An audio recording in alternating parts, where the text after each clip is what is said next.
Hi there Aries, welcome back to Wild Lotus Tarot. This is going to be your intuitive tarot reading for the next 6 months. I did film the 2020 yearly overviews back in December 2019.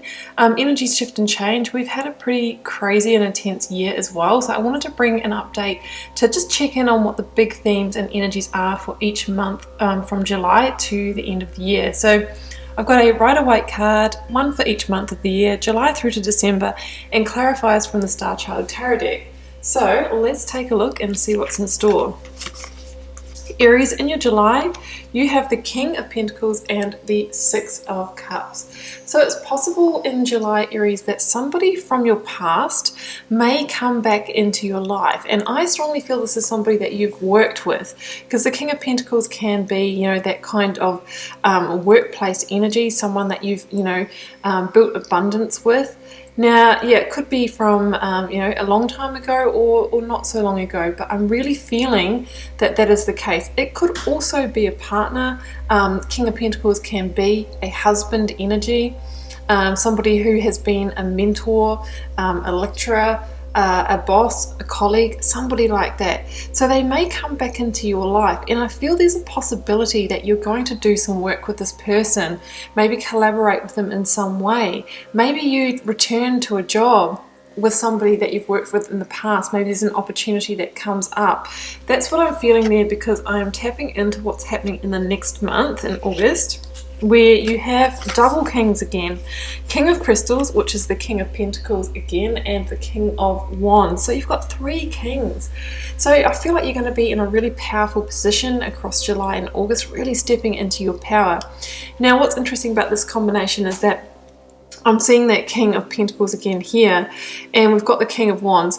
Often a card of Leo, but I think in this reading, this is you, Aries. You know, it stands for fire energy. So this is you guys coming together, collaborating, maybe working together.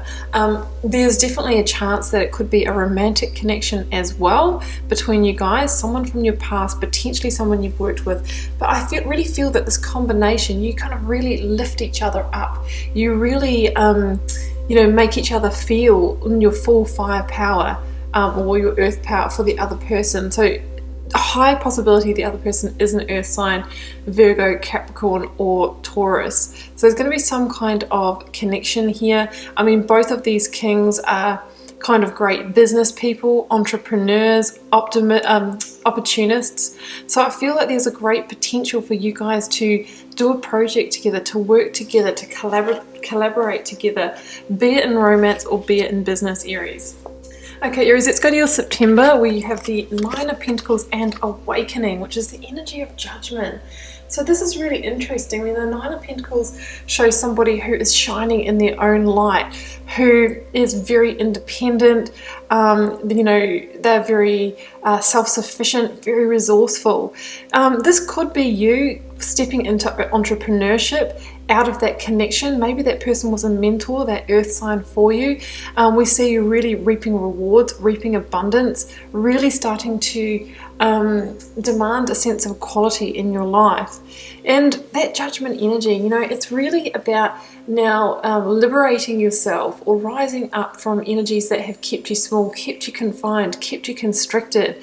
So maybe, you were going through a little bit of a mentorship with this person in July or August, and now you're kind of stepping into your own light, your own truth. Now you can go it alone. That is the card, the energy of judgment. For some of you, there could be some sense of spiritual awakening as well, awakening to your full power, awakening to the fact that you can make it on your own, you can build your own abundance, you don't need anyone else. And I really feel that you're going to start reaping some of the rewards right then, Aries, in September. Okay, in your October, we have a very interesting opportunity coming in for you. Ace of Pentacles with the Eight of Wands. Aries, this is like a divine gift or an opportunity that is kind of pre-written or destined for you. The Eight of Wands can be something coming in quite suddenly, something quite unexpected. It has that element of divinity, as does the Ace of Pentacles coming in on the hand of the divine. And the Eight of Wands can mean that whatever this opportunity is, that it might come to you through online means. Maybe somehow you've connected with someone on social media, or you get a message, you know, a telephone call or an email, something like that. There's a seed of opportunity in that for you. The Ace of Pentacles can be a new way to make money, or money itself coming into your life. It stands for anything that's kind of in the solid kind of resources. So it could be even a home, moving into a new home, new job, new way to make money, that kind of thing, new business idea. It's something going solid or materializing. Can also be a new commitment as well. If you have met someone in the first part of the year, actually formalizing that, being exclusive, taking that commitment to the next level. So that's what I'm seeing for your October, Aries. You know, the Ace of Pentacles comes in for someone who's done the work, you know, maybe, you know, passed through several challenges, walked a path to get there, and you know, you're really going to be asked to pursue this. And there may be, you know, some things that you need to do, some people or situations you need to release in order to really pursue this. Because in your November, Aries, I see you at a crossroads, and I think in order to move ahead, there's going to be a key decision that needs to be made. So we have the Three of Wands and we have the Two of Swords. So the Two of Swords is a key decision, right?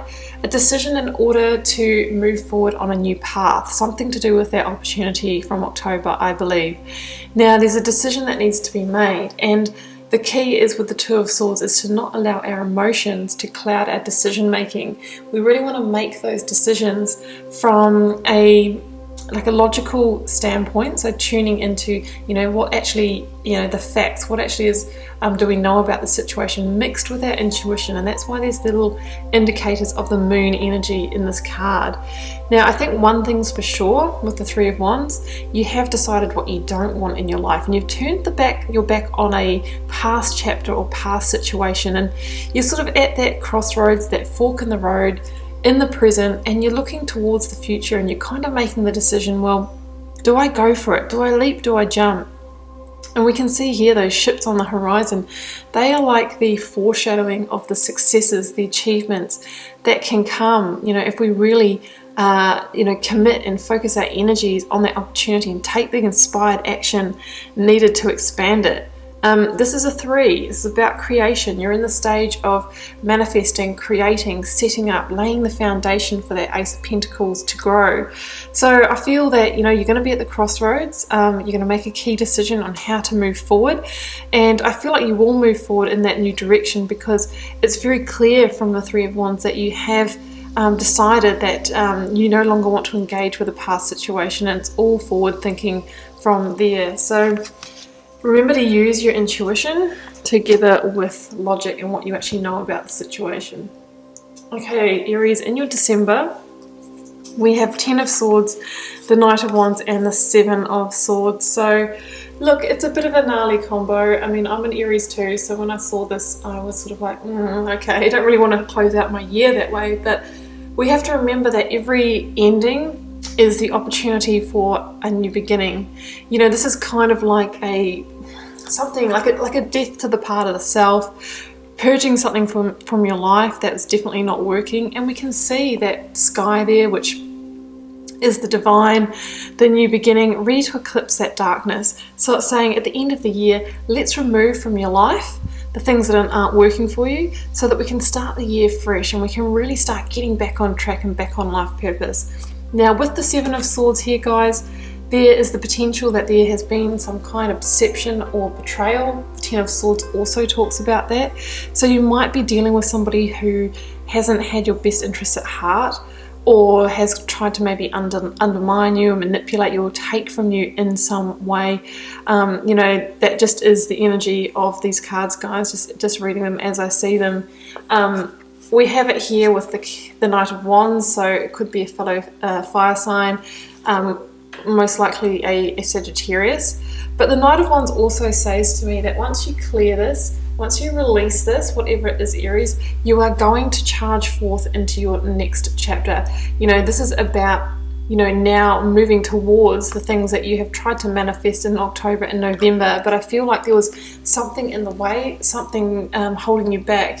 that really needed to be cleared first, you know, almost like a tower that stands in the way. And once this is gone, whatever this dense energy that relates to, there's going to be no stopping you in 2021 Aries. Did I say 2019 before? I feel like I might have.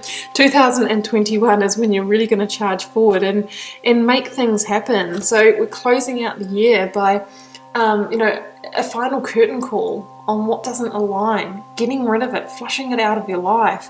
It is the, you know, the final curtain call, and the stage is being set for a real ripper, you know, 2021, where anything that doesn't align must fall away first, so you can just really get on and take the action to head your life in the direction it's really supposed to go in, Aries. Okay, that's an interesting one. I'm really intrigued to see how this plays out for me as well. Do keep in mind, guys, I'm reading for a collective. It won't be everyone's reading. So just take that in mind, and as you're reviewing these cards, and you might want to go back and read your rewatch your 2020 overview and just see how that aligns for you. Drop me a comment, let me know what you think, and whether you may know what this ending is for you. I feel like I do know what it may be for me. It feels pretty spot on, so I'm really intrigued to see what happens. Yeah, and I'll see you back here. I'm going to be here for my weekly readings, love readings, and work readings as I can fit them in as well.